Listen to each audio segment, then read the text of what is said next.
നിങ്ങൾക്ക് കേൾക്കാൻ ചെവിയുണ്ടെങ്കിൽ കേൾക്കുക. ഞാൻ ഒരു കാര്യം പറയാം.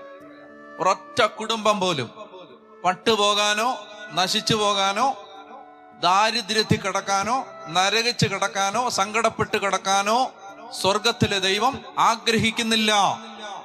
ഒരൊറ്റ കുടുംബം പോലും, അതായത് നശിച്ച് കിടക്കാൻ അത് ദൈവ പദ്ധതി അല്ല. അത് ദൈവ പദ്ധതി അല്ല.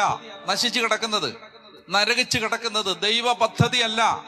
അവിടുന്ന് എഴുന്നേൽപ്പിക്കാൻ, മനസ്സിലായ, കല്ലറ പൊട്ടിച്ച് എഴുന്നേറ്റവൻ, മൂന്നാം ദിവസം മരണത്തെ അതിജീവിച്ചവൻ, ഏത് നാശത്തിൽ നിന്നും നിന്നെ എഴുന്നേൽപ്പിക്കാൻ കഴിവുള്ളവനാണ്. അവൻ ജീവിക്കുന്ന ദൈവമാണ്. ജീവനോട് ഇവിടെ ഉണ്ട് ഞാൻ പറയുമ്പോ, അതുകൊണ്ട് അവന്റെ നാമത്തിൽ പറയുകയാണ്, നശിച്ച് കിടക്കല്ലേ, നശിച്ച് കിടക്കല്ലേ, എഴുന്നേക്കണം, രക്ഷപ്പെടണം, രക്ഷപ്പെടണം.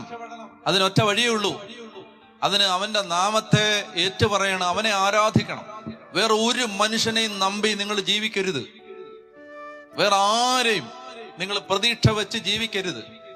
മക്കളാവട്ടെ, ജീവിത പങ്കാളിയാവട്ടെ, മാതാപിതാക്കന്മാരാവട്ടെ, കൂട്ടുകാരാവട്ടെ, ഗവൺമെന്റ് ആവട്ടെ, പ്രത്യയശാസ്ത്രമാവട്ടെ, അണികളാവട്ടെ, കൊടികളാവട്ടെ, ഇതിനൊന്നും ആത്യന്തികമായിട്ട് സഹായിക്കാൻ പറ്റത്തില്ല.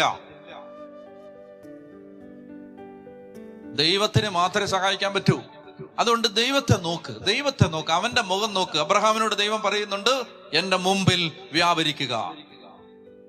ഉൽപ്പത്തി 15 ദൈവം അബ്രാഹത്തോട് പറഞ്ഞു, കുറ്റമറ്റവനായിരിക്കുക എന്റെ മുമ്പിൽ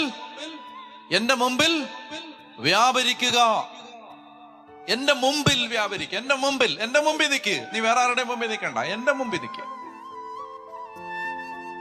കർത്താവേ എന്ന് പറഞ്ഞ് ജീവിക്കണം. കർത്താവിനെ ലക്ഷ്യം വെക്കണം.